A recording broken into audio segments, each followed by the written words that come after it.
Today is the last day that I'm doing reactions in this format. See that green screen back there? I got something in the store. Anyway, apparently the original Dragon Age 4 got leaked. And it's just sad because it would have been way better and it just got hijacked. Legacy Killer HD. Let's see what this guy has to say. Lately, a lot of the conversation surrounding Dragon Age the Veilguard has been in regards to its sales performance, which gauging the performance of this game is very difficult because BioWare and Electronic Arts aren't exactly very forthcoming with this information, which is something that's not necessarily a new thing. This industry is known for stuff like this, especially. And a lot of people are just straight up lying, and the numbers were fudged, and the so-called journalists lied about the reviews because of DEI and politics. When games aren't doing all that well, publishers aren't exactly very forthcoming with giving information to the public about stuff like this. We'll see it at investor calls. They'll maybe say it, underperformed, or it's performing just as we as expected, but we don't know exact sales numbers. Now, as we have this article coming from Gaming Bolt, Dragon Age the Veilguard's UK sales similar to Dragon's Dogma 2, Final Fantasy VII Rebirth. Didn't Dragon's Dogma 2 have a lot of issues? Didn't it just completely not work on PC? And the big thing is that these are UK retail charts, and most of the sales nowadays are digitally, so how this relates to, actual numbers, we don't know. But I do think it's rather interesting that it's being compared to massive Star Wars Outlaws, which only sold, I think it was less than 1 million copies in its debut month, which is, that's not good. I didn't know that. That is an incredibly low number. That is so low. No pun intended. Now, it goes on to say here, it's hard to know what EA's expectations were, but it seems fine. It's not earth-shattering, but it isn't terrible, although that all depends on how much was invested in this project, and I would have to assume it's in the hundreds of millions. Dring, this analyst, said he didn't see a huge amount of marketing from EA leading up to its release. They also aren't even doing any DLC. The only marketing that I was seeing was that this is going to be the gayest Dragon Age and one of the gayest games ever. From the people that were planning on buying it. They were happy about it, and I was just, I knew that the people that were talking about wanting to buy it because it's the gayest game, weren't real gamers. I think all those are notable indicators that they weren't expecting too much from this title. He also revealed I was expecting nothing. That the Veilguard did a little less than Star Wars Outlaws, though it's not far off, and being a little less than Star Wars Outlaws, I don't know how you give an assessment saying that. I have zero faith in these legacy AAA gaming companies. Zero faith. It's fine. In my opinion, that would have to be terrible, especially they spent 10 years working on this game. But anyway, there's been... No, they didn't. They didn't spend 10 years working on this game. They spent some years working on a different game, and this one took over. Other insiders, supposed insiders, allegations of the game has just reached 1 million copies, and that's much lower than I thought. I thought it would maybe be nearing the 1.5 to 2 million. And then we have other articles just noting how many people are still playing, even more people are playing Baldur's Gate 3 after Dragon Age the Veilguard, which I do kind of find that funny because there's been many opinion pieces saying that who would have seen this coming? That Baldur's Gate 3, similar to Dragon Age, would still be doing better than Dragon Age. Baldur's Gate 3 feels like a true successor to Dragon Age Origins, and if you play Dragon Age the Veilguard... It doesn't even. It just, compared to Veilguard, it does. I think the comparisons you have to this game isn't necessarily to the Dragon Age franchise, it's to other things like Marvel's Avengers, Fortnite, and Guardians of the Galaxy, that Square Enix title that bombed a couple of years ago, which was actually pretty decent. But the identity of Dragon Age feels very distant than what this franchise started off with. And I think that's why there's such a dissatisfaction, not even bringing in the preachy social messaging that's within the game. But I thought this was an interesting poll that IGN conducted. It was pointed out here by Pirate Nation. IGN backtracking on Veilguard, and they had a poll. Only 6% of the poll takers were happy with the game. And it specifically says here, who answers polls? The people that are answering your polls are not real people. These numbers don't make any sense. We know this from the elections. What did you want? 40%, 40.4% said an Inquisition-style RPG that directly continued the Sola story. 47.8% said they wanted a throwback to Dragon Age Origins with tactical combat in a darker tone. I think that's the big thing that's missing from the Veilguard. Again, if you've played it, you know that that darker tone is missing from this game. And I think that's a big problem. There's an identity crisis happening with this franchise, but I think that's more of an indictment on this modern-day BioWare, which is very different than the old-school studio that we all fell in Yeah, because everybody quit. love with towards the end of the 2000s and the early 2010s. 3.5% wanted a soft reboot with brand new characters, setting, and story. Reason why that's so low. Full action game in the Dragon Age setting without RPG elements, 0.6%, and then only 6% wanted exactly what the Veilguard is, and that's not good for a franchise like this, even if it is. Yeah, you can tell they really want this action game thing to happen because it's easier to make than a RPG with all these complex systems. Is just an IGN poll. I think that really says a lot about how there's a stark contrast between critics and users with what they even wanted from a Dragon Age game. And I think if you look to a lot of the reviews, a lot of it, they're more than satisfied with this being like an action RPG, but this franchise started out much different. And that's why those who, fell in love with Origins and really didn't like the games that followed or weren't as in love with it are looking to games like Baldur's Gate 3 saying that that's actually the true successor, which again, I don't think that the new BioWare learned the lessons that they should have learned from Baldur's Gate 3's success, but maybe it was too little too late, because the fact that more people are going to Baldur's Gate 3 right They have direct competitors for all of their games right now, and we know they're not going to do as good. Like Assassin's Creed, we got Ghosts of Yotei. Like, come on. Baldur's Gate 3 with Dragon Age. You got to do better than your competitors. Or at least you got to do almost as good. now. It's just, I find that kind of crazy. But yeah, we did get this from a BioWare art director. He revealed some concept art from the game back in 2014, and I find it really, really interesting. He said, Veilguard, all the way back in 2014, before Dragon Age Inquisition had even shipped, I started sketching out what cool things might come next. We had momentum. So these quick mock-ups explored where some of the unfinished story threads might lead. And I think if you look at some of these images, the immediate thing that you get away from this, and a lot of people are talking about it, it's just that the darker tone is very much here in this concept art. But again, it's been over a decade since this started off, but something was... That's so sad, man. Because this tone would have sold. Lost in the process, and I genuinely don't understand the direction that BioWare took this franchise, and there's just so many questionable problems with this game that I'm sure it's going to be outlined in further reports in the future. But this looks really cool. If they could have moved this over to Veilguard and not did what they did, by the way, it still could have been, in quotes, a gay game. They just needed to do it like Baldur's Gate 3. Dragon Age Veilguard may be the gayest game, but Baldur's Gate 3 is the best gay game. Yeah, this concept art looks fantastic, and there's some more even here. He posted a couple of threads or two posts about it, but yeah, here's another one. It just looks so much better, in my opinion, than what we actually got. And I get it, it's just concept art, but the tone is just so much different than what the Veilguard went for, which is a mashup of like Avengers, Guardians of the Galaxy. But yeah, and some of these scenes still are kind of there. You get this in the... And it has that same tone that all the other DEI games have, where it's like colorful and soft. Beginning of the game with the Veilguard, here's Solus. Yeah, so... Almost like this wants to be oil painting, but it's digital art.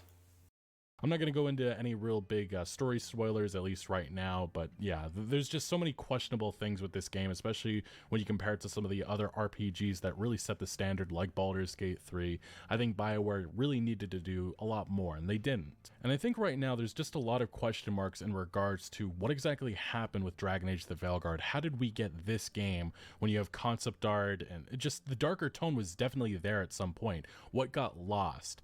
And I think there's some very interesting reporting the last couple of... I know what happened. It's easy to figure out. Some people that really had a message to push and had no ties to what these franchises were and what they should be.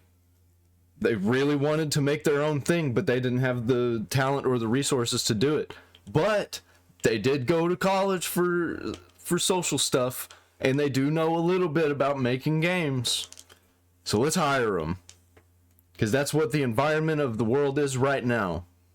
DEI, wokeism. But what they don't realize is only the woke people like wokeism. And the woke people don't have any talent because all they're worried about is being woke and virtue signaling. And people deny it's happening all the time, and I'm just like, look at the people making these games. Don't look at the game itself. Don't look at the company itself. Look at the people who are making it. Go to the websites. Type in DEI into Google, DEI video game company into Google or whatever search engine you use, and just go to the websites and see what their DEI policies are. I guarantee you, every single company that is pushing out these slop games have DEI pages. Find me one that doesn't.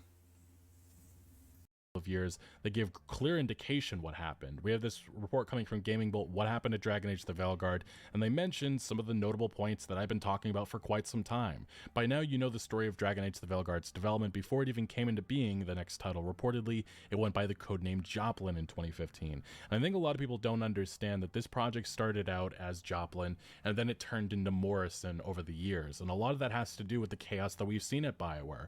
Mass Effect Andromeda, the chaos that surrounded the development of that game hurt this project Joplin that could have been. It was set in the Tevinter Imperium and reportedly focused on a heist. More on the details in regards to what Dragon Age 4 would have been in a second, but, well, the original vision of the game, I should say. As the team put it on hold to assist with Mass Effect Andromeda and then Anthem, both titles facing multiple issues and crunch to get them out in time, Joplin fell by the wayside and was allegedly cancelled. After several years, Dragon Age 4 re-emerged in rumors, this time with the codename Morrison and a live service focus. Joplin had allegedly been axed since Electronic Arts didn't want to pursue something that wasn't live service. And this Wasn't live service. How'd that work out for you? I remember those days when they were talking about that, where they wanted all of their games to be live services. Look where we're at now. They're all failing left and right because we gave them an inch and they took a mile. They took 10 miles. They took 1,000 miles. Every single game is a live service. Single player games are live services. Why? I just want to play a single player game without the requirement of having internet. I don't want stores in my single player games. I don't even want them in my multiplayer games. Let's get rid of it. I just want PS2 style games back again, where you get into a game and you're in there. You want to go online, there's a spot in the menu that says online. You click that and boom, you're in. was the big thing at EA about 5 or so years ago. They were all in on live services. They wanted all their properties to jump in on that. But fortunately, they learned their lessons after seeing the overwhelming success with Star Wars Jedi Fallen Order. It encouraged the publisher to invest in single-player games again, resulting in Jedi Survivor. Too little, too late. They already destroyed everything that they built by that point, by switching everything to live service. And then they were like, oh crap, we made a mistake. We need to go back to the single player. But we already been doing this live service model. We haven't trained anybody to do the regular single player stuff.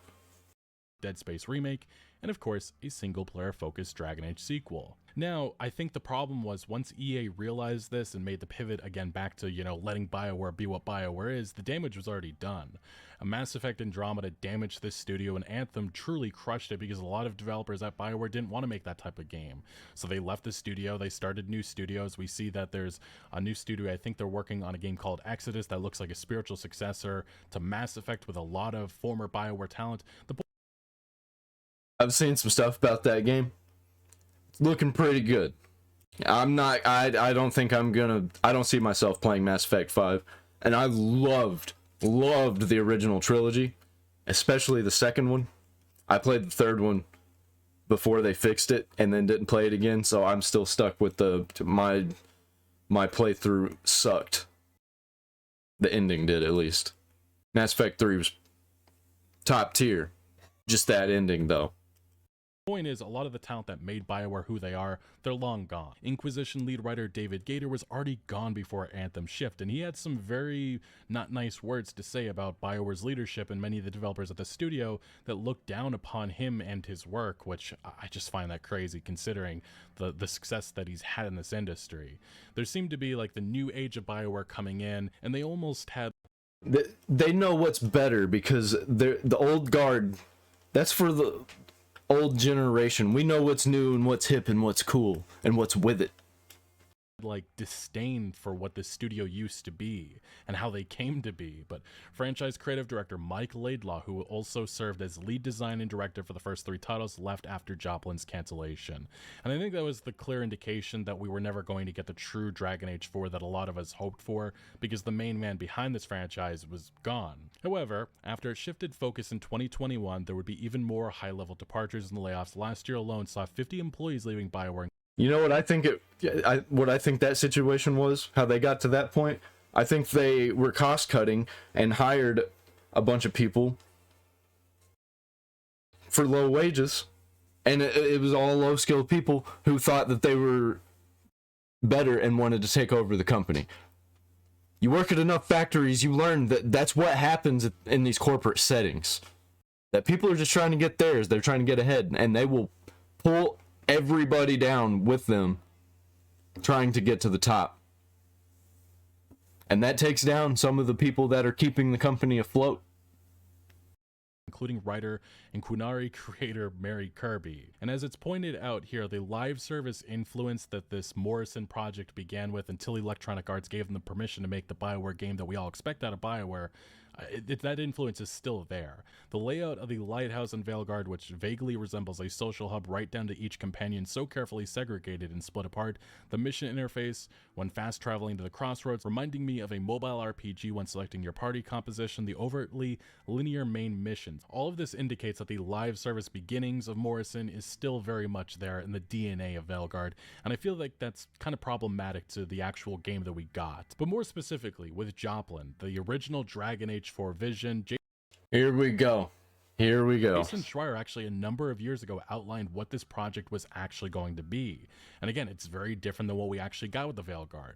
As GameRant notes, even Summit BioWare called the next Dragon Age, which is the Veilguard game we actually got, Anthem with Dragons. And you know, Anthem and Dragons kind of, it's actually not too far off than what we got with the Veilguard. Anthem with Dragons. We all know how well Anthem did, right? Who played Anthem? I played Anthem when it came out. And you might as well have just been playing the demo because it was the exact same thing. However, it appears that was not always the case. There was another Dragon Age 4 codenamed Project Joplin. This version of Dragon Age 4 would be internally cancelled by BioWare upon Casey Hudson's return to stay the flames of Anthem, which led to the creation of Morrison, a much smaller team for Dragon Age 4 that removed Mike Laidlaw, creative director of Dragon Age, from the project and placed him on Anthem. And obviously, like a lot of developers at BioWare, they said they didn't want to work on that, and they also looked at a lot of the chaos that was happening at BioWare, and they ultimately left the studio to go do other things. But unlike Anthem, which did not have a clear vision, many loved Laidlaw's ideas for Dragon Age 4, and it was benefiting from the tools and production pipeline set forth after Inquisition, but it was squandered, unfortunately, due to a lot of the chaos that was happening at BioWare over the last number of years. But in Joplin, players would have been spies in the Tevinter Imperium, and the game's goal was to put emphasis on choice and consequence and have smaller areas and fewer fetch quests than Inquisition did. One developer at BioWare commented on the Joplin idea of repeat play for Dragon Age 4, which would have seen in-game areas change over time with missions that had multiple branches, which would even allow for non-standard game overs if too many bad decisions were made. Bad decisions, evil decisions. Another thing that's missing from Dragon Age, the Veilguard. And it seems like the original Dragon Age 4 pitch... Yeah, they replaced all of the bad decisions with the DEI decisions. very much had that to the DNA of the game, which it's just so disappointing. But it does continue. Joplin would have also focused on heist as spies, presumably to circumvent the plans of Solus. While speaking to Kotaku, developers also mentioned systemic narrative mechanics that would have allowed Dragon Age 4 players to persuade, extort, or somehow abuse guards. Again, some of that evil villainy that's missing from Veilguard. It would have been very much there in that Joplin Dragon Age 4 vision, the original one. One former BioWare developer who worked on this project even stated, "We're working towards something very cool, hugely reactive game, smaller in scope than Dragon Age Inquisition, but much larger in player choice." How do they know what player choice is? What do they know about player choice? Are they actually even playing games? Yeah, we all know that they were trying to make a game for modern audiences, trying to appeal to everyone. And when you do that, you appeal to no one. Because there's no heart and soul. There's no heart and soul.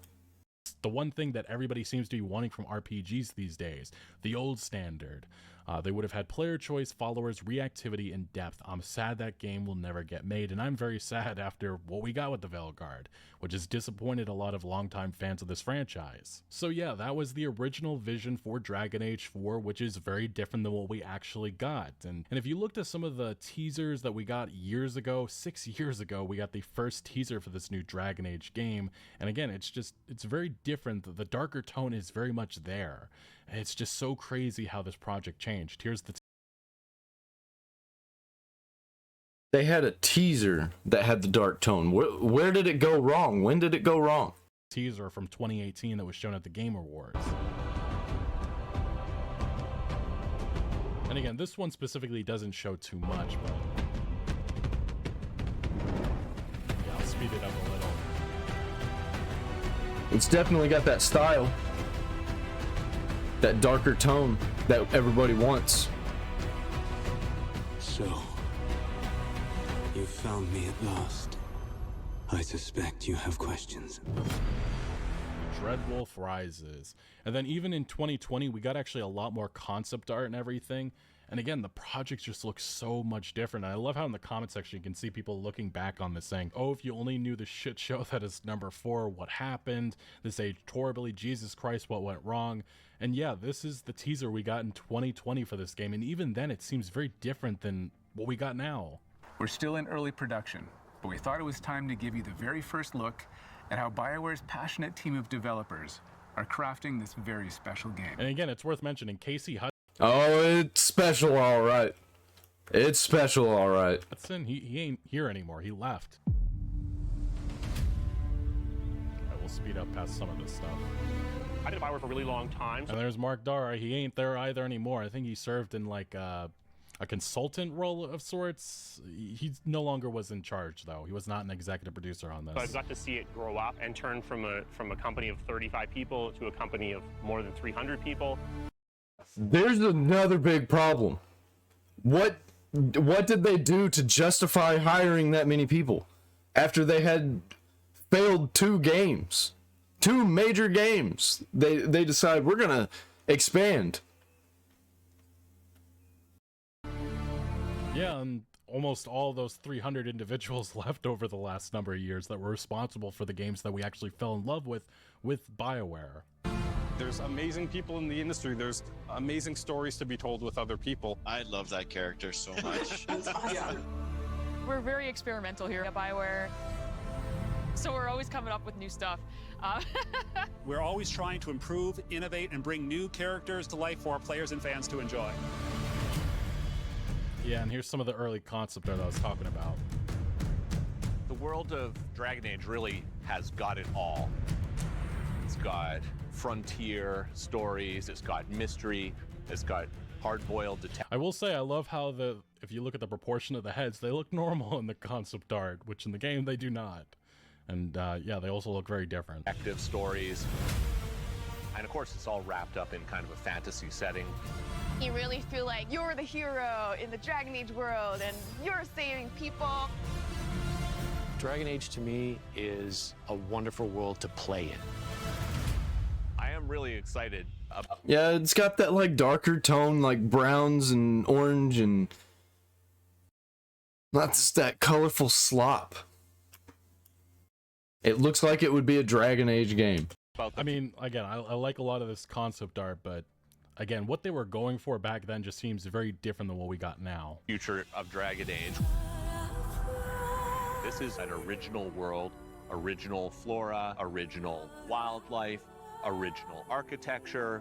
That makes it fun to explore and discover. In the next Dragon Age, you get an opportunity to see new things, new places, and interact with people who lived and grew up in these spaces as well. For the game we're working on now, we want to tell a story. What happens when you don't have power? I think too many of the blue-haired freaks like that guy. I don't know that guy, but I think too many people like that guy got involved in this. What happens when the people in charge aren't willing to address the issues? The things that you can expect in the next installment are going to be stories that focus on the people around you and the friends and family you make. Yeah, again, the narratively, what they were saying back then, they were already red flags, and even now when I look back, I'm just like, Jesus, all indication indicated that the direction that they're going with the story-wise, I was not a fan back then, and even after playing it now, I really don't like what they did with Morrison. And I would have really loved to see what, you know, Mike Laidlaw and the original Dragon Age team, what they were cooking. I think too many heads got involved. Too many heads got involved, and too many people that would have done good just got tired of it and left because their work was being taken over and being told that they were wrong and that they were bigots and that they aren't incorporating enough diversity. Hooking up with Joplin, because it sounds a lot. You can say that's not what happened, but look at what we got. And look at all the people that left. Of course, that's what fucking happened. A lot more interesting than the Velguard. Something that we'll be able to look forward to in Dragon Age is a really close relationship with game characters who really become real for you. No. No, no, no. I do not want characters to become real for me. They are game characters. They are fake. I don't want realness. If I want to play a realistic game, I'll play a realistic game. And there are definitely those out there. Why does Dragon Age gotta have that? We want characters to either be loved or hated. one of the best examples of that is Soul. No. That's too binary. Always wanting to talk about non-binary, that's too binary. There are some characters that are kind of iffy. There are some characters that are just there to move the plot forward. Half the community wants to kill him, half the people want to marry him, and another part wants to do both. They call me the Dread Wolf. What will they call you? I know, again, another thing, the hated part, the evil part, there's just not enough of that in this new Dragon Age. When this is over. BioWare and EA has been one of the forerunners in using motion magic technology, and that makes it way more realistic when you're looking at the characters and the way they walk and move and interact in the world. That just seems like a bunch of wasted budget for a game that really didn't need that. Players wanting that suspension of disbelief that this wonderful collection of digital pixels is actually a living, breathing soul. I guess one thing I also wonder is how much of the God of War inspiration was there in 2020, 2018 with this game, because I think there was a lot of Sweet Baby Inc. People were trying to be like that company, like all the games that company was working with, because those games did successful, right? No, they didn't actually. They mostly worked on sequels, or not worked on. They mostly consulted with game companies that were working on sequels, and a lot of them ended up being the worst sequels of those franchises. Such as Borderlands 3.